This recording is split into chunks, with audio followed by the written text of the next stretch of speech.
Have you heard what Elon Musk is doing? Sounds unbelievable. I've got to find somebody about this.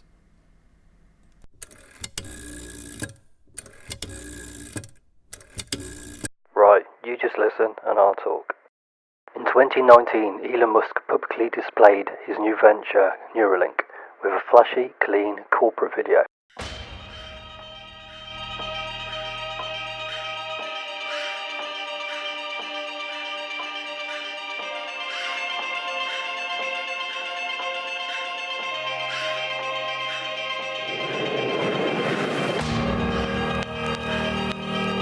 His goal is to hook up the human brain to a mobile phone, which can be used to change how the brain reacts to things and operates. As usual for Silicon Valley type companies, the justification for this exercise is to help people with medical conditions.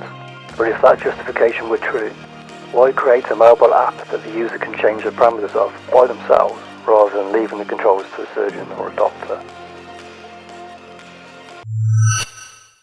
All of a sudden, the United States realizes that the world's changed again, and spook work comes to Stanford.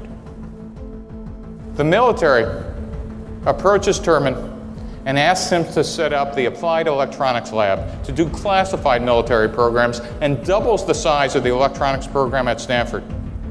They said, well, we'll keep this separate from the unclassified electronics research lab, but for the first time it made Stanford University a full partner with the military in government R&D. The arrival of intelligence agency investment money created a new relationship between the government and the researchers in the Valley. Rather than directly hiring the technology companies to produce the technology, consumer electronics would increasingly be regulated, directed, overseen, and infiltrated by government workers, who could then use the technology as the basis for a worldwide signals intelligence operation, directed not only at the militaries of foreign countries, but at the population of the world as a whole. Now cloaked in a shroud of national security, the government's role in the development of big tech has been largely obscured. But if you know where to look, the fingerprints of the intelligence agencies are still visible on nearly every major company in technology to emerge from Silicon Valley. Take Oracle Corporation, for instance. The third largest software corporation in the world, Oracle is famed for its eponymous database software. What many do not know is that the Oracle name itself comes from the firm's first customer, the CIA. Project Oracle was the CIA codename for a giant relational database that was being constructed on contract by Ampex, a Silicon Valley firm. Assigned to the project were Larry Ellison, Bob Miner, and Ed Oates. Although Project Oracle was something of a disaster, it did lead Ellison and his partners to spin off Oracle Corporation, which to this day gets 25% of its business from government contracts. Or take Sun Microsystems. Founded in 1982, the Silicon Valley software and hardware giant's flagship Unix workstation, the Sun One, as Computer World explains, owes its origin rather directly to a half-dozen major technologies developed at multiple universities and companies, all funded by ARPA. Sun was acquired by Oracle in 2010 for $7.4 billion. From the earliest days of network computing, when the ARPANET was still just a twinkle in its engineers' eyes and famed ARPA computer scientist J.C.R. Licklider was writing memos to his colleagues in Palo Alto updating them on his vision for an intergalactic computer network, to today, when DARPA scientists are plotting military uses for the Internet of Things. The technology underpinning the US government's plan for full-spectrum dominance of the cyber world has advanced by leaps and bounds. But the vision itself remains the same. In this vision, every person is tracked, their conversations recorded, their purchases monitored, their social networks mapped, their habits studied, and, ultimately, their behaviors predicted, so that the Pentagon and the spies of Silicon Valley can better control the human population. And, with the advent of technologies that ensure that every item we own will be spying on us and broadcasting that data through networks that are compromised by the intelligence agencies, that vision is closer than ever to a reality. And there, helping that vision to come to reality, are the giants of big tech, who were founded, funded, aided, and, when needed, compromised by the spooks, spies, and soldiers who desire complete control over the cyber world. This is the secret of Silicon Valley. In a key sense, The big tech giants are the Pentagon and the intelligence community. The DoD and the intelligence agencies are the big tech giants. It was this way from the very dawn of modern computing, and it remains this way today. We should not be surprised that the world of the internet, the world bequeathed to us by the ARPANET, is increasingly looking like an always-on surveillance device. That was what it was intended to be. Yet the public, blissfully unaware of this reality, or willfully ignorant of it, continues to record their every move in their Facebook life log, flock like birds of a feather to ask their most intimate questions of Google, and feed their personal data into the gaping maw of the Prism beast. It may be too late to pull back from the brink of this always-on, always-surveilled, wireless networked precipice. But until we look squarely at the facts showing that big tech is a front for the US government, we will never hope to escape the silicon trap that they have laid for us. And now 5G is being rolled out everywhere. What could be the impact of 5G on this device? With access to that much data and information, let alone the ability to communicate with, hack into, or disable everything from our smart TV to our smart door locks to our smart car, a potential adversary with control of the 5G network would have nearly limitless power to surveil and control a target population. In 2012, then CIA Director David Petraeus admitted at a summit hosted by In-Q-Tel, the CIA's venture capital firm, that the CIA was not just able to, but actually eager to use these smart devices as a tool for spying. Transformational is an overused word, but I do believe it properly applies to these technologies, Petraeus was quoted as saying, particularly to their effect on clandestine tradecraft. Items of interest will be located, identified, monitored, and remotely controlled through technologies such as radio frequency identification, sensor networks, tiny embedded servers, and energy harvesters, all connected to the next generation internet using abundant, low-cost, and high-power computing. Lest there be any doubt about the intelligence community's intentions to use these devices to spy on the population, then Director of National Intelligence James Clapper confirmed this approach in a report to the Senate Select Committee on Intelligence in 2016. Smart devices incorporated into the electric grid, vehicles, including autonomous vehicles, and household appliances are improving efficiency, energy conservation, and convenience. However, security industry analysts have demonstrated that many of these new systems can threaten data privacy, data integrity, or continuity of services. In the future, intelligence services might use the IoT for identification, surveillance, monitoring, location tracking, and targeting for recruitment, or to gain access to networks or user credentials. Whistleblowers from within the intelligence establishment, whistleblowers like Russ Tice and Bill Binney, who are actively shunned by the same mainstream media that breathlessly reported on Edward Snowden, have already laid out in exhaustive detail how the NSA is collecting all data flowing through the internet as we know it.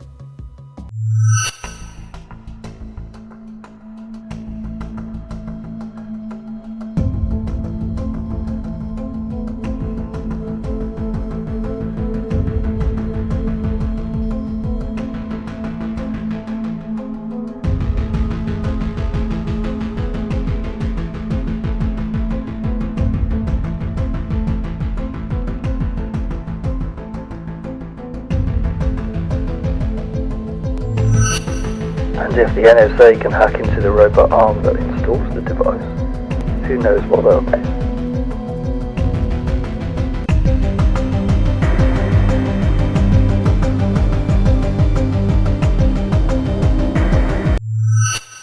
People talk about Elon Musk like he's a great inventor, but he's not. All of his ideas were taken from other people's inventions. Electric driving in the Netherlands only really started around 3 years ago, but the history of the electric car goes back further than you might think. As early as the 19th century, there are electric cars that produce less vibration, fumes, and noise than petrol cars. This makes them popular. Inventors like Ferdinand Porsche are enthusiastic as well. His 1897 system Loaner Porsche runs on 2 electric motors. And after inventing the light bulb, Thomas Edison works on batteries for electric vehicles. You may well be forgiven for thinking that rockets which take off vertically and then land again vertically were a recent development by the likes of Blue Origin and SpaceX. But a quick look back into the history of rocketry and you'll see that this technique is far from new. It wasn't until the mid-1990s that the first true vertical takeoff and vertical landing rocket was seen in the form of a McDonnell Douglas Delta Clipper experimental, the DCX. The idea of a low-cost, single-stage-to-orbit vehicle using off-the-shelf components was proposed to McDonnell Douglas in 1985 by Max Hunter, their ex-chief engineer for space systems, who had been thinking of the concept since the 60s, but McDonnell Douglas weren't interested in funding the idea themselves. One of the most worrying things are the fact that Elon's products don't always work 100%. Some of his Tesla electric cars still catch fire.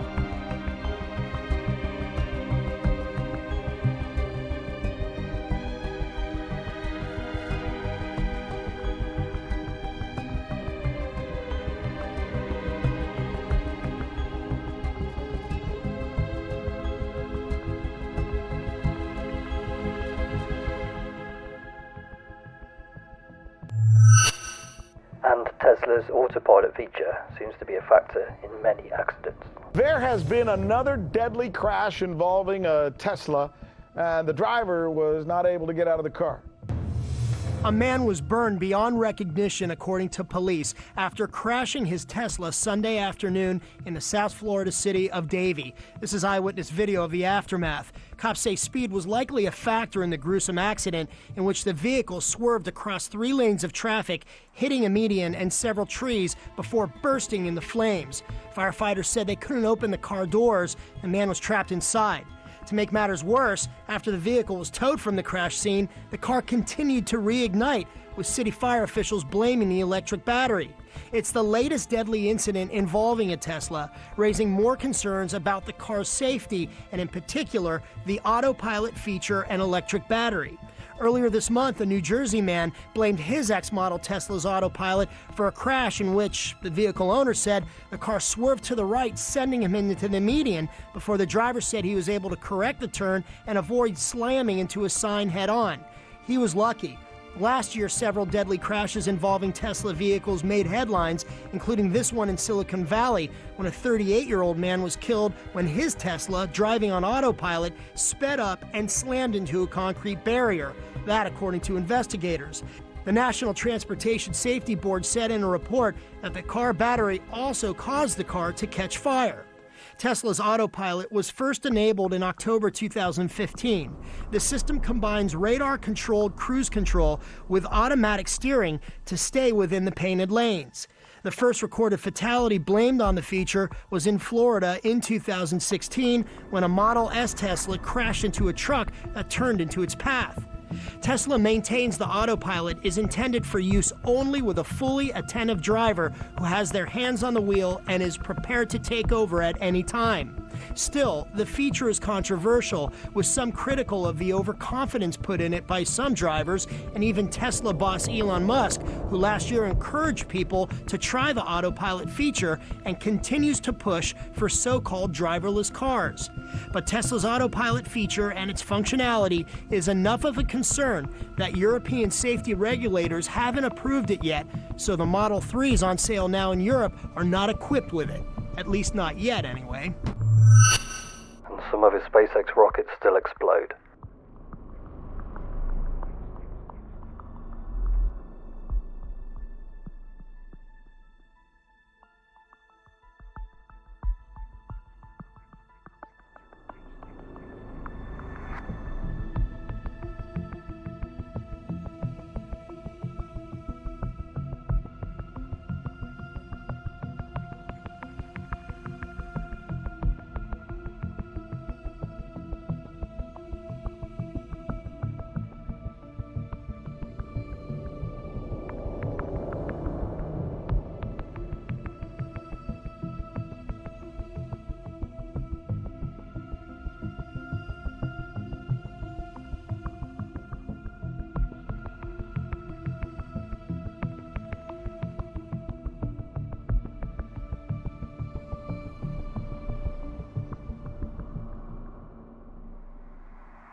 Not great, but not as bad as having parts of your brain irreversibly damaged. Those that first buy into these technologies are often the guinea pigs for those that wait for the more stable product. Neuralink's technology uses a technique known as Deep Brain Stimulation, or D.B.S. The sterile nature of the video shows that they're hiding the horrors of what this technology can have the potential to do, and the animals that were sacrificed along the way. But as I'll show, humans have also been experimented on with brains and probes hooked up to computers since at least the 60s.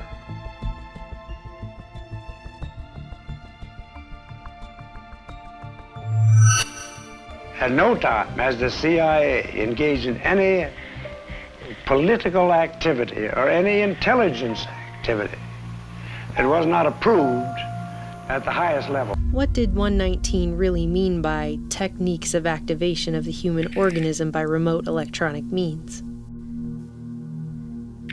Neither the declassified documents nor any of the government hearings throughout the 70s ever followed up on what the real goal of this sub-project was.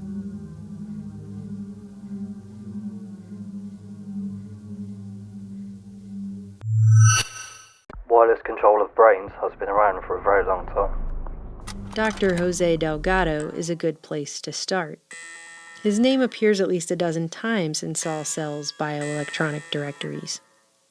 The general public is more familiar with Delgado's experiments than nearly any other that has been connected to the CIA's secretive MK-Ultra objectives. Here we see the normal, highly aggressive behavior of a healthy bull in a small bull ring. For the scientists who were attempting to decode the central nervous system, electrical stimulation of the brain became a natural extension of the original experiments with electricity that Galvani, Volta, and others had used to trigger muscle contractions in frogs at the tail end of the 18th century. By the time Dr. Jose Delgado stepped into the ring, he didn't need the customary red cape anymore. Only a remote control.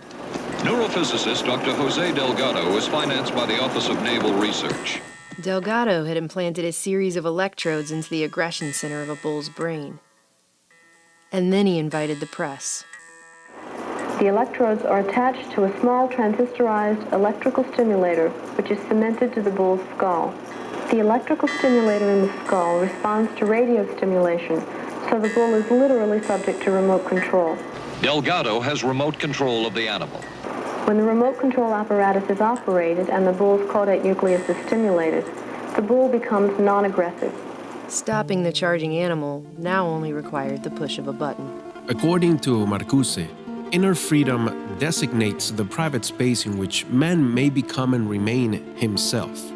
Today, this private space has been invaded and whittled down by technological reality.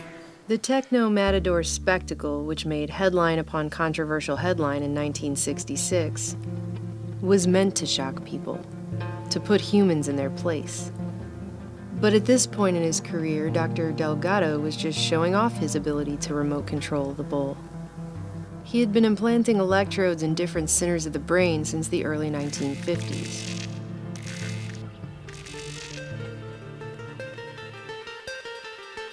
By demonstrating that he could turn a bull on and off like a toy, in what observers could have been forgiven for mistaking as high-tech voodoo, Delgado apparently fancied himself the ultimate matador. Recently released CIA documents refer to the feasibility of remote control of animals, and that special investigations will be conducted toward the application of selected elements of these techniques to man.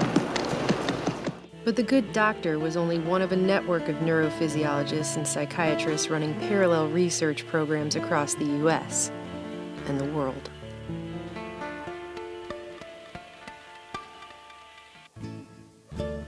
Cybernetician Warren McCullough was also among the earliest pioneers of deep electrode stimulation in the 30s at the Yale Laboratory of Neurophysiology, establishing the profound connection between the thalamus buried inside the brain and the outer sensory cortex that Wilder Penfield first explored. The master control for the whole body resides in the brain, and the new methodology of implanted electrodes has provided direct access to the centers which regulate most of the body's activities. But by the end of the half-century mark, things were honed into an operable science, and McGill would once again prove to be groundbreaking in decoding the inner brain. While Professor Donald Hebb was busy exploring the mechanisms of neural networks and the effects of isolation upon the mind, in part for the CIA, despite the highly publicized claim that he didn't want to be a spy, Dr. Heath was also attending symposiums on topics such as hallucinations, among many who would later be exposed as MK-Ultra subproject heads, including Dr. Maitland Baldwin of Subproject 62, Dr. Martin Orne of Subproject 84, and Dr. Louis Jolyon West of Subproject 43. Neurosurgeons have been using non-consensual D.B.S. experimentation on innocent humans for decades. I was just sitting there reading newspapers, and I opened up a psychiatric newspaper, and in it I found an announcement of the Second International Conference of Psychosurgeons.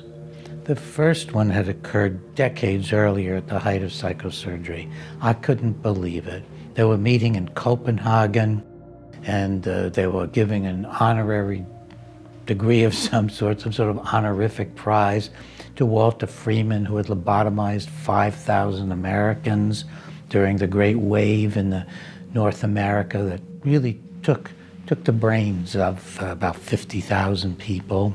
Never opposed by anybody significantly in the medical field. I sent out requests to every single conference attendee that I could find. I finally got the agenda of the conference. Then I asked them all who else did they know who was doing psychosurgery. I told them I was a young researcher at the Washington School of Psychiatry, where I have my office. What came in freaked me out. I could not believe the stuff these people were sending to me. What I found that most upset me was that at the University of Mississippi in Jackson, a surgeon named O.J. Andy was operating on little children as young as age 3, 4, and 5 for hyperactivity, aggressivity, difficult behavior, without even pretending to have psychiatric diagnoses or serious disorders. These were institutionalized children. O.J. Andy was inserting multiple electrodes into various portions of these children's brains.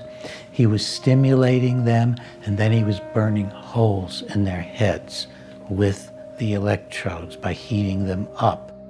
And he was then studying the children who walked around on the ward with wires dangling out of their heads. I called the chairman at the Department of Psychiatry at the University of Mississippi, and he said to me, O.J. Andy? I know O.J. He's down the hall from me. His office is. I said, did you know he was putting electrodes into the brains of little children? He said, oh God, no, I did not know that. It was the only genuine expression of horror I ever got, I believe, from anybody in establishment medicine or psychiatry. They set up a committee at the University of Mississippi to require a scientific protocol for O.J. Andy, and he was the first project I stopped. He never submitted anything there. Unable to get approval through above-board channels, Drs. Mark Irvin and Sweet then formed the Neuro Research Foundation, a non-profit organization based out of Sweet's personal home that existed only to fund the doctor's research. Dr. Delgado sat alongside the other three on the foundation's board of trustees. This new foundation would enable the doctors to essentially handpick their own medical ethics review panel, thus circumventing the standard safeguards for human experimentation. See how that works? With no one else to stand in their way, and a positive report on behalf of the Neuro Research Foundation, the Department of Health, Education, and Welfare would finally approve the Boston project, and NIMH and the LEAA would fund it. 2 days after that crime bill was passed that would fund their work, Life magazine featured the psychobiology of violence on its cover, another story lauding the work of Drs. Mark Irvin Sweet and Delgado.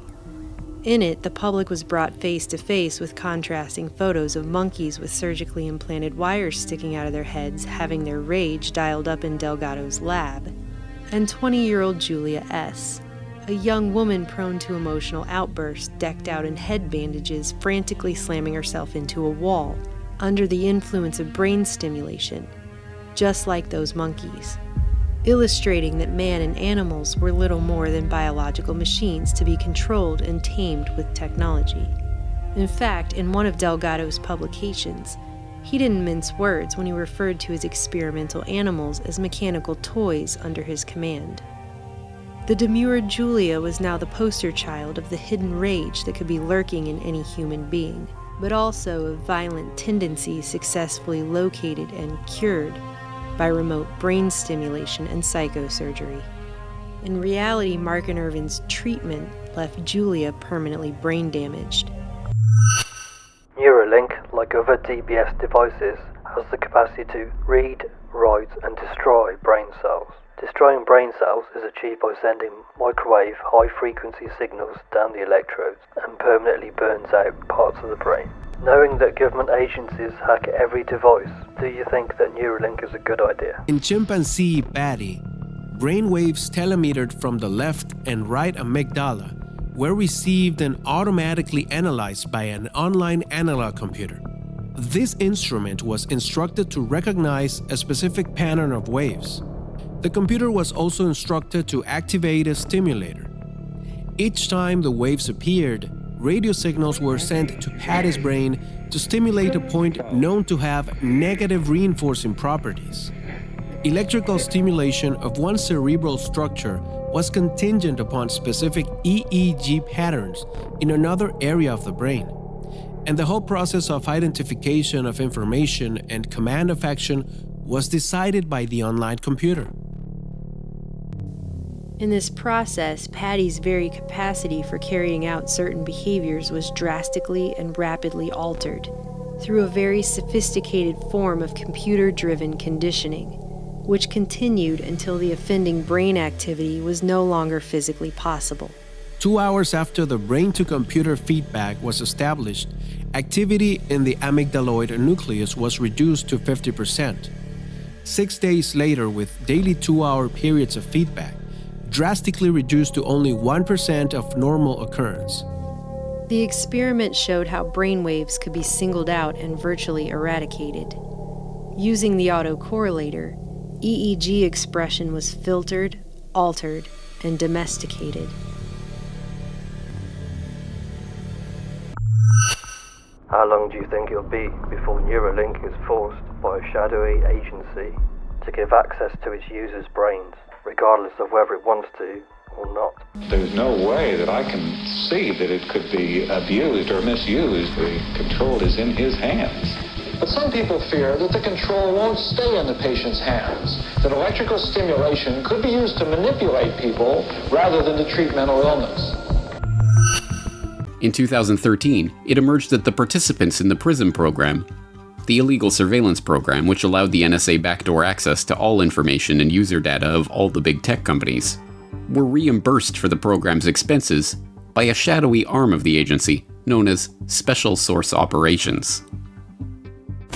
The entire process reportedly costed PRISM participants millions of dollars to implement each successful extension, and those costs, according to U.S. documents, were covered by an arm of the NSA known as Special Source Operations. According to the Guardian newspaper, NSA whistleblower Edward Snowden has described Special Source Operations as the crown jewel of the agency that handles all surveillance programs that rely on corporate partnership with telecoms and internet providers to access communication data. Now, this revelation is being considered evidence that a financial relationship between tech companies and the NSA has existed. And as the Guardian newspaper put it, the disclosure that taxpayers' money was used to cover the company's compliance costs raises new questions surrounding the relationship between Silicon Valley and the NSA. The PRISM program itself proves that the military and intelligence agency ties to modern-day Silicon Valley do not end with Google.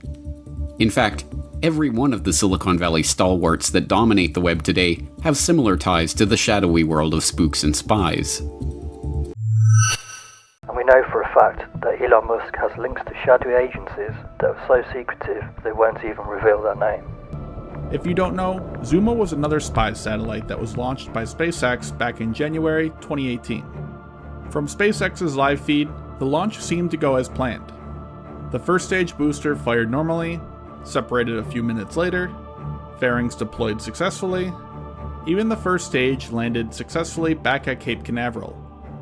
Unlike most SpaceX launches, they cut the live stream off before fairing separation, and did not show the satellite being deployed, as its payload was classified, extremely classified.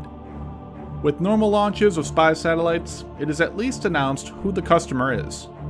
For example, the National Reconnaissance Office in the case of the previously mentioned December 7th launch.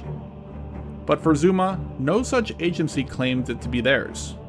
It doesn't even fit into any of the numbering schemes used by government agencies, and each agency denied ownership of Zuma. There is a lot of evidence to suggest that various people, collectively known as targeted individuals, have been illegally experimented on and implanted with D.B.S devices and sensors. Roughly, I mean, how many people would you say are the victim of these kind of programs? Tens of thousands, maybe 100,000 at least. Yeah, because I've kind of, right now I'm thinking 500,000, maybe more. The CIA ran mind control experiments on unwitting Americans. Ever hear the theory that the government abducted people against their will and experimented on them to study mind control techniques and mind-altering chemicals? Well, it isn't a theory, it's a documented fact. The US government did run just such a program, dubbed Project MKUltra, and it was exposed in the 1970s. Or, at least parts of it were. What we don't know about Project MKUltra and its affiliated subprojects could probably fill several warehouses with books. But what we do know is voluminous and scary enough. The formerly top-secret program was as horrific as any dystopian fantasy ever devised, and is now openly acknowledged and documented. Even the Wikipedia article on the subject admits that the project was completely illegal, yet despite CIA assurances that the program was scrapped in 1973, would the CIA ever lie to us? Documentary evidence continues to emerge that the program was far more extensive and horrific than the public was ever told.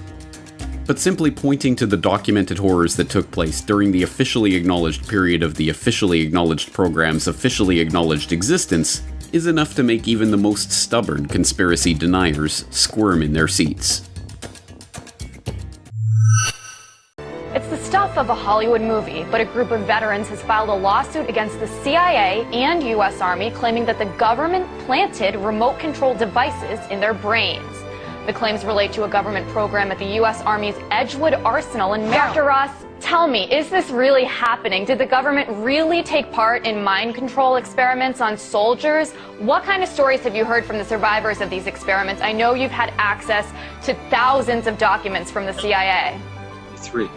So in that era, 50 to 73, they would control someone's mind. What could they make someone do when they manipulated their brains?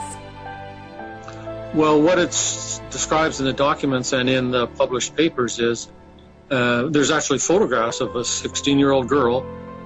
She's got a series of electrodes in her brain. Depending on which button's being pushed on the transmitter, she's either strumming her guitar, pounding furiously on the wall, or staring off into space. With the animals, they're actually directed to walk or swim to a target. So you can control the actual physical motion and the mental state.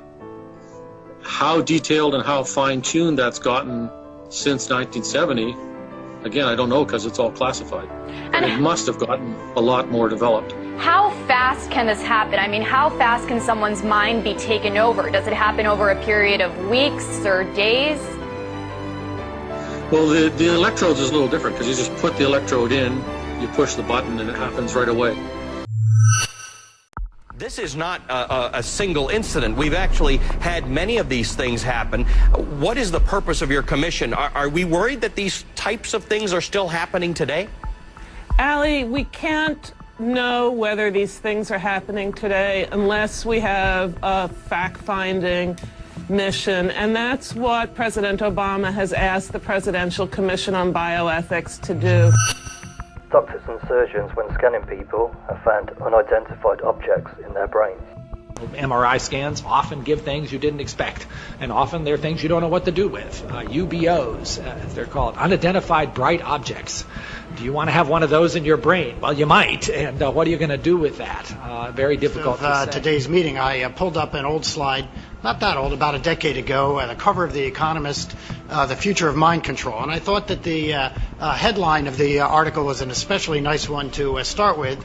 It started with a quote, in case you can't read it. It says, "Genetics may yet threaten privacy, kill autonomy, make society homogeneous, and gut the concept of human nature." In other words, destroy Western civilization. But neuroscience could do all of these things first. So, yes, for us. And sell more copies of The Economist. Exactly. That's right. Whatever deep state technology exists, whatever DARPA or whatever alphabet soup agency is working on in the skunk works of the Pentagon or elsewhere, is decades ahead of the technology that is commercially available. As I say, this is something of a truism amongst independent media and researchers, and it's something that strikes home time and time again as, certainly as I am doing research on the deep state and its various projects and tentacles, it comes up over and over. He mentioned that we are still a few years away from covert brain imaging. But in 2009, early 2009, CNN reported that they were using remote neuromonitoring in the war on terror. Perhaps you can explain the difference, and is it possible that the Defense Department has moved past the medical community for neuroimaging capabilities? Thank you. The psychological torture protocol that's part of the so-called experimentation includes, but is not limited to, the use of non-lethal weapons and mind-invasive technology. Sleep deprivation, pain center stimulation, and worse are used against subjects. While some experimentees have found foreign objects in their bodies suggesting implantation, most have not. Receiverless mind-invasive technology has been demonstrated under laboratory conditions, but the most likely explanation is that experimentees are implanted with foreign objects either too small to appear on commercially available scanning equipment or designed to be indistinguishable from the surrounding tissue.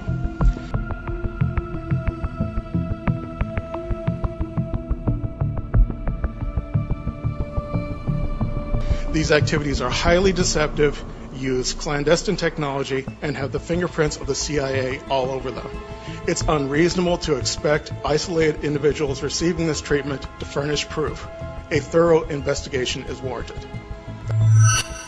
I've spoken to probably 3,000 people. He's on probably 1,500. He's on 5,000. There's a lot of us across the U.S. And there's certain statistics, I think, that if you find that there is something going on wrong, somewhere along the line somebody has to do an investigation. There's a certain percentage. You said you guys wanted to be in the know. We're giving you the information now so that you are in the know. There is something going on. So basically, targeted individuals are not only being harassed by their community and work and family and friends, they also have technologies that are being tested on them and have been deployed onto them. You could also be thinking about purple elephants or something like that, and someone that's around you will start talking about purple elephants. So you know it's not a coincidence. It's way beyond a coincidence, because what they're doing is they have this technology deployed on your head that is pulling your thoughts or your ideas out of your head. They're also putting ideas and thoughts in your head, and I'll go through a little bit of that as well. But it's way beyond being a coincidence. You know, we all have regular coincidences that happen in our lives. It's way beyond that. It's way beyond that. So basically, you know, one day you have a normal life, and the next day you realize you don't. And a lot of people don't know what's happening to them until they research it, because a lot of people have never heard of this. A lot of people have never investigated government programs or heard of any of the experiments that governments have done on their populations. So they would never even suspect that a government would do this to their own citizens. Since military technology is decades ahead of commercial products, can we use the experiences of targeted individuals to predict how Neuralink will develop? If targeted individuals are correct, their experiences should mirror the future, and we should be able to predict what some of the complications and side effects of Neuralink will be. You really need this to be done with a robot because it's very tiny and it needs to be very precise. So you don't want to pierce a blood vessel. So when so each thread, the robot looks sort of basically through a microscope and inserts each electrode specifically, bypassing any vasculature, any kind of like blood vessel, and making sure that it can be inserted without causing trauma or minimal trauma. It's not zero. Trauma to the brain can be caused by any object that penetrates the brain, including Deep Brain Stimulation probes. A scientific paper from 2012 by the Department of Psychiatry and Psychotherapy, University of Regensburg, Germany, called Trauma-Associated Tinnitus, Audiological, Demographic and Clinical Characteristics states that patients suffering from trauma-associated tinnitus suffer from a higher mental burden than tinnitus patients presenting with phantom perceptions based on other or unknown etiologic factors. One of the things that I do want to focus on that just jumped off the page at me as far as physical symptoms was the occurrence of tinnitus or ear ringing. A lot of people complain of that. The previous study showed that 79% of the people in this group complained of their ears ringing. Now it's down to 74. So I'm like, that sounds like a lot. So I went and did a little research. The average prevalence of tinnitus in the general population is between 5 and 20%. We've got a 4-time higher rate in this group. Something's going on with this group that they're suffering ear ringing. Males tend to get it more than females, and that's overall, not in this group. There's different things that cause tinnitus. Most of it's subjective. With subjective tinnitus, only you hear it. Objective tinnitus, you go in, the physician can identify it, can hear it. Those are usually from vascular tumors, things of that nature. There are other causes of tinnitus. One of the things that does cause tinnitus, and I'm not going to get into the whole medical list of it here, if it's known to be subjective, it's usually perceived as being a ringing, high-pitched humming, whistling. If it's vascular, it's usually more of a pulsing, throbbing, whoosh, whoosh, whoosh. If you've ever had a cold and you get clogged up, a lot of times you hear your pulse in your ear. That's vascular. Tinnitus is known to occur with chronic EMF and radio frequency exposures. Small wires tunneled under the scalp to an inductive coil behind the ear. And that connects wirelessly through the skin to a wearable device that we call the Link, which contains a Bluetooth radio and a battery. And this is importantly the only battery and radio in the implant. So if you take this off, the implant shuts off. From civilian scientific papers, we can see it's possible to power electronic devices that are implanted into humans using a number of different methods. These include a 2.4 GHz power harvesting device,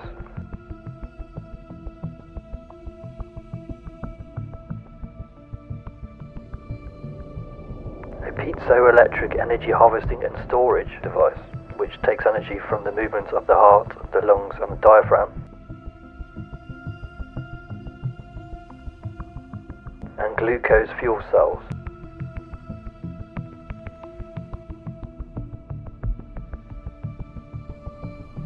Even the inner ear can be used as a battery.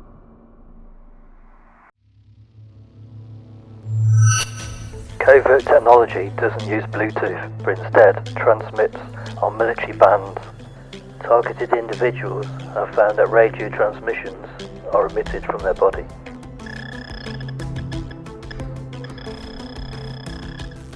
That's my head. That's my head. It's the back of my head, back top. So that's definitely going, something firing off right there. Okay, there's nothing.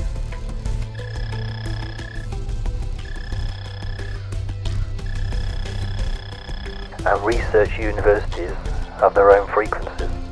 When a professional investigator tested a TI for radio frequencies that were emitted from their body using professional equipment, they found that some of the frequencies emitted from the bodies were registered to a university but were forced to sign a gagging order. When lawyers became involved, the universities coughed up the cash.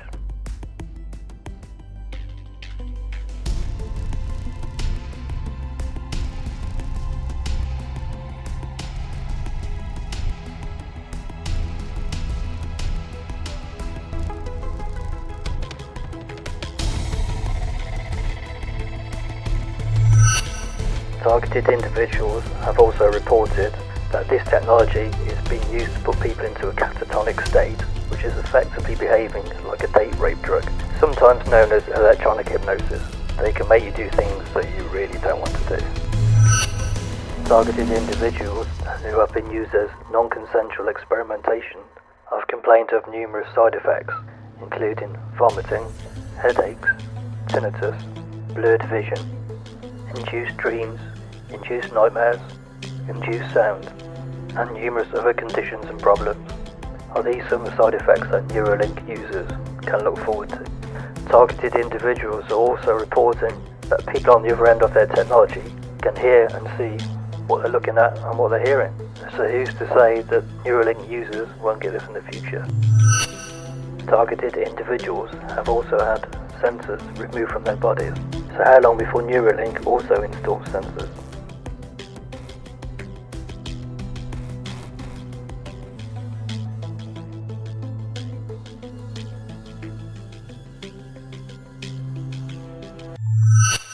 Regardless of how thin the electrodes are, it's impossible to insert them into the brain without breaking neuron connections, which means that some of your memories, thoughts, and experiences could be lost.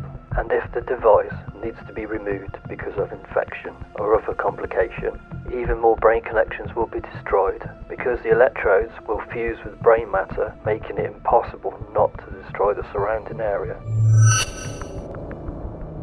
I'll make a personal prediction. Now D.B.S devices have moved from covert to commercial. They will eventually become compulsory. Laws will be changed requiring prisoners to each have one implanted. Then laws will require those who are just awaiting trial. Immigrants will be forced to have them as proof they are not terrorists, followed by those claiming government aid to check if they are worthy of the money. Companies will only employ those who have implants using excuses such as security and productivity. So eventually, for 99% of the population, you'll have no choice, as the choice will be made for you by laws, government agencies and commercial interests. Only the ultra-rich may avoid them.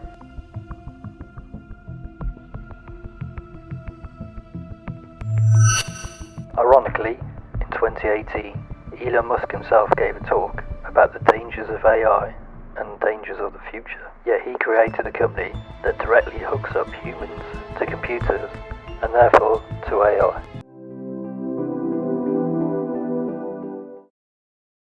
So what happened with you where you decided, or you took on a more fatalistic attitude? Like, what was there any specific thing, or was it just the inevitability of our future?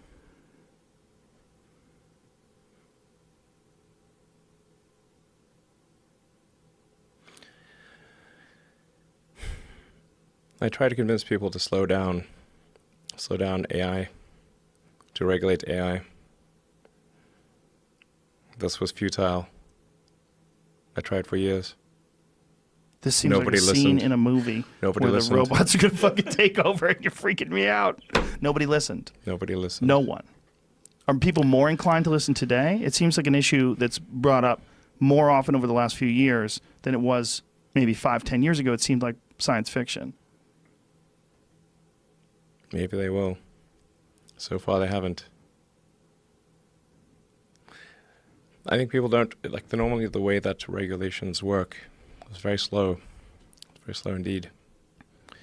So usually there'll be some new technology. It will cause damage or death. There will be an outcry. There will be an investigation. Years will pass. There will be some sort of insight committee. There will be rulemaking. Then there will be oversight, eventually regulations. This all takes many years. This is the normal course of things. If you look at, say, automotive regulations, how long did it take for seatbelts to be implemented, to be required? You know, the auto industry fought seatbelts, I think, for more than a decade. Successfully fought any regulations on seatbelts, even though the numbers were extremely obvious. If you had a seatbelt on, you would be far less likely to die or be seriously injured. It was unequivocal. And the industry fought this for years successfully. Eventually, after many, many people died, regulators insisted on seatbelts. This time frame is not relevant to AI. You can't take 10 years from the point at which it's dangerous. It's too late. And you feel like this is decades away or years away from being too late? If you have this fatalistic attitude and you feel like it's going, we're in almost like a doomsday countdown. It's not necessarily a doomsday countdown. It's a out of control countdown. Out of control, yeah. People call it the singularity, and that's probably a good way to think about it. It's a singularity. It's hard to predict, like a black hole. What happens past the event horizon? Right. So once it's implemented, it's very different because it will once be able to. Once the genie's out of the bottle, what's going to happen? And it will be able to improve itself. Yes. That's where it gets spooky, right? The idea that it can do thousands of years of innovation very, very quickly. Yeah. And then we'll be just ridiculous. Ridiculous. We will be like this ridiculous biological shitting, pissing thing trying to stop the gods. No, stop. We like living with a finite lifespan and watching, Norman Rockwell paintings. It could be terrible, and it could be great. It's not clear. Right. But one thing is for sure, we will not control it. Right, I'm signing off now. It's up to you to continue the investigation. If people don't wake up and see what's actually going on, the world really is